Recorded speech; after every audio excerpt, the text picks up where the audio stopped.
Okay. So what do we know?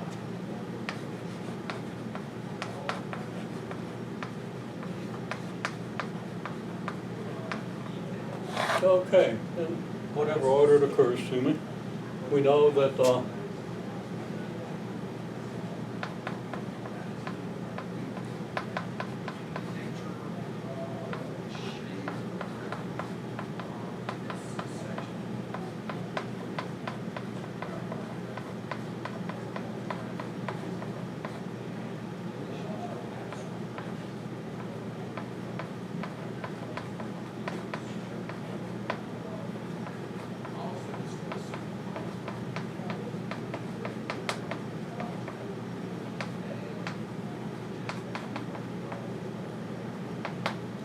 this, right? I think I look pretty solid with most of that. I don't know about the derivation of all the equations of motion, but I made a fairly good attempt at the one attempt I saw you make. Okay, so that's certainly something you can easily work the details through details.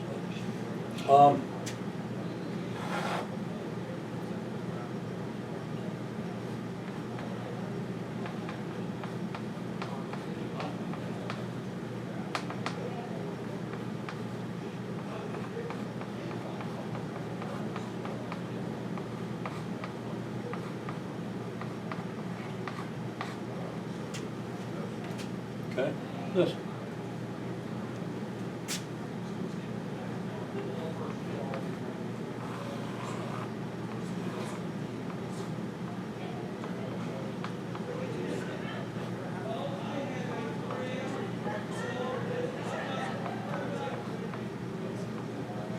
This picture. And the associated projections. Okay? Simple harmonic motion, two basic kinds of motion.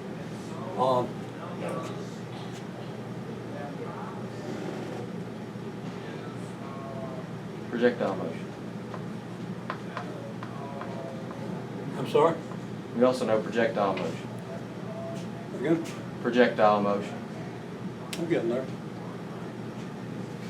I was tempted to do that right after this because just apply, uniform velocity this way, uniform acceleration vertically. But I want to generalize to 2 dimensions. I want to do this first.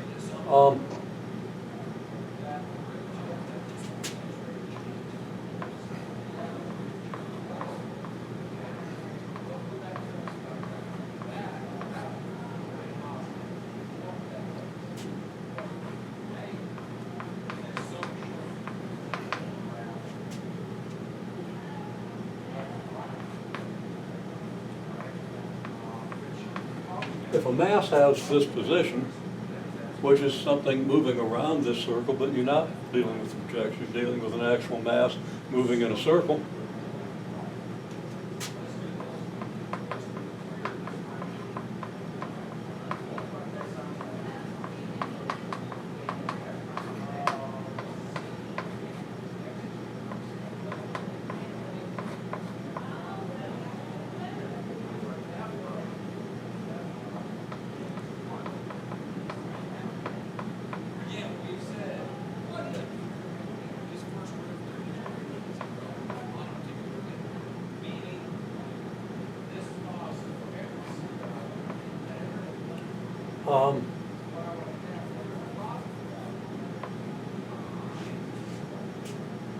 okay? Now a lot of times this is expressed v squared over r.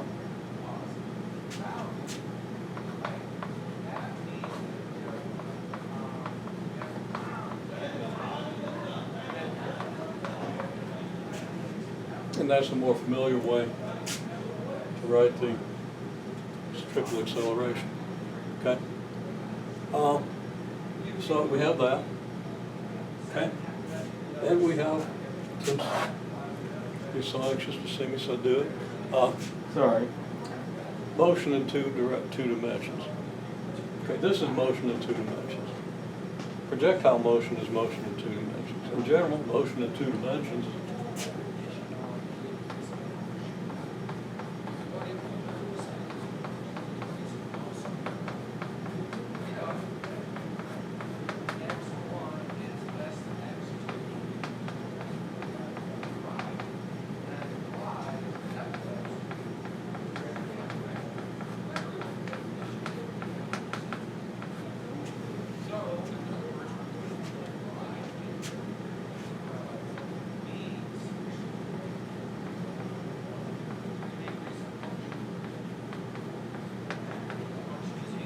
Right.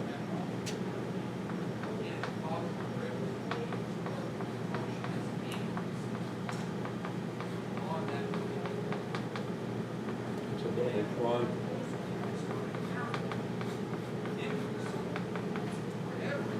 I could go up to Z double prime T of K, or times K, you know, put it into 3 dimensions, and it's just an extra dimension, and everything is the same. I'm just going to do the 2-dimensional case right now. And this equals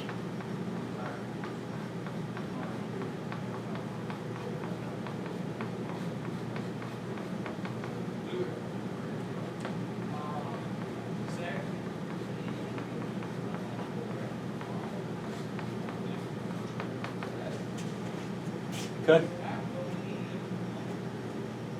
Then the special case.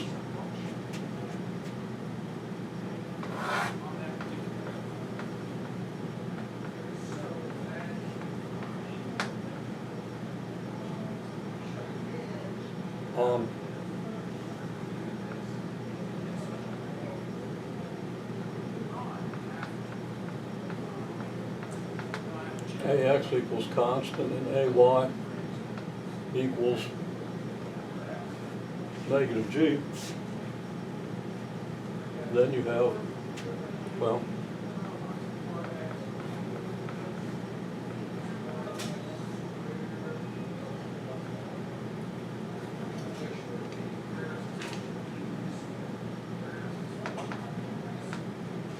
A of T is negative G times J, which implies that V of T equals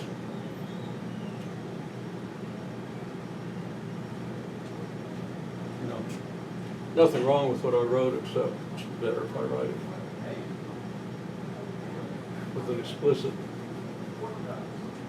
I component. That's such a pretty G. Explicit I component.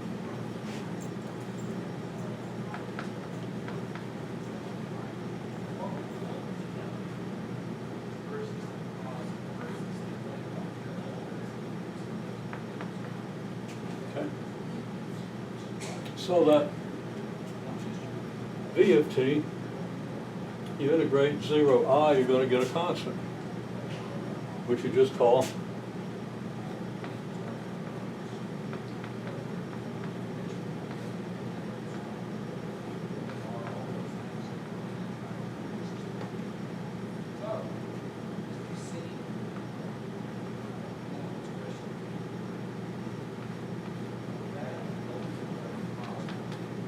okay. So you're going to call your constant Vx, and it's not a Vx of T since it's constant.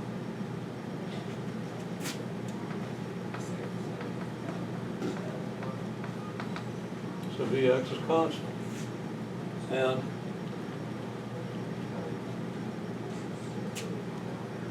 that's 0 with a parenthesis turned into a symbol I didn't recognize. Did I write 0 that badly? But that's the parentheses. Okay. I wrote the 0 fine, the parentheses were too close. Okay, sorry. Okay, so we have this, right? And you can work out the details of it, but when you integrate this, you get a G, negative GT plus a constant. And that constant is V of 0, Vy, the Y component, Vy of 0, okay? And this is just the integration constant you get when you integrate 0. Okay? And then X of T equals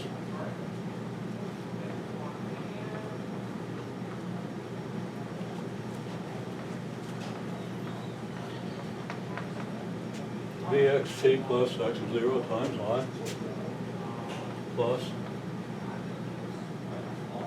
negative G, negative 1/2 G T squared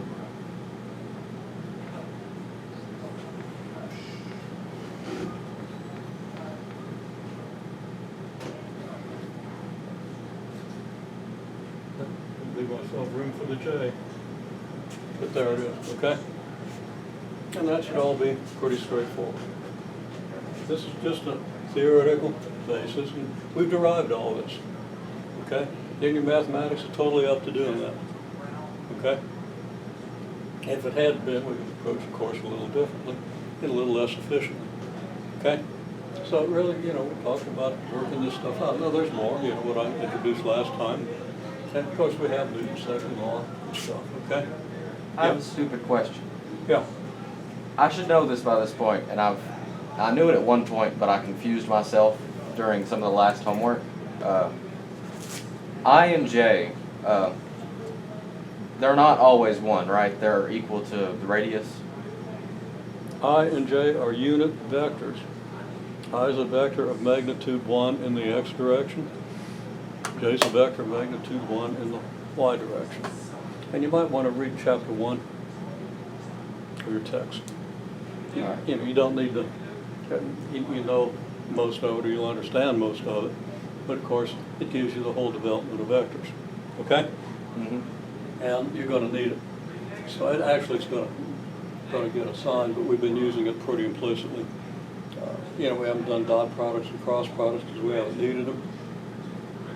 As far as the I and J vectors, and just the basic operations, how you get the components, how you add vectors and stuff. Okay, we've been doing it. I assume you've been picking it up. But that's the definition of the I and J. All right. Okay, Thank you. unit vectors in the x and the y direction. Then if you got a third dimension, you usually call it z, and you call the vector k, unit vector k. Okay? So you have this picture.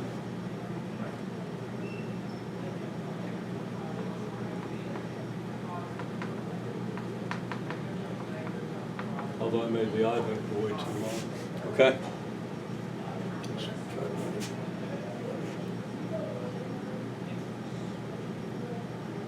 X direction, Y direction, Z direction.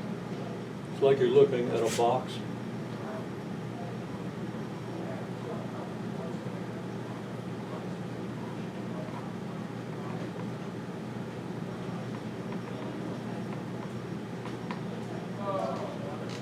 Okay. So, in this case, the I vector might be here, the J vector here, and the K vector here. Okay.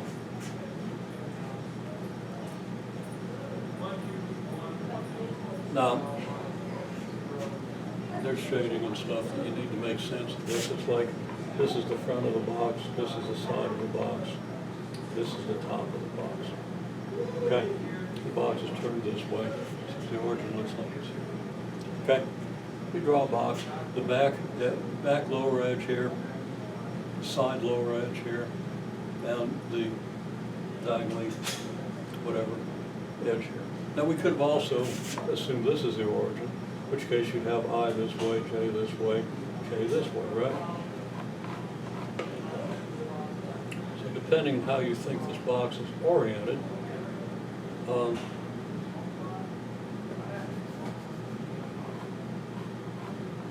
think I know how to draw a box. Okay? It could be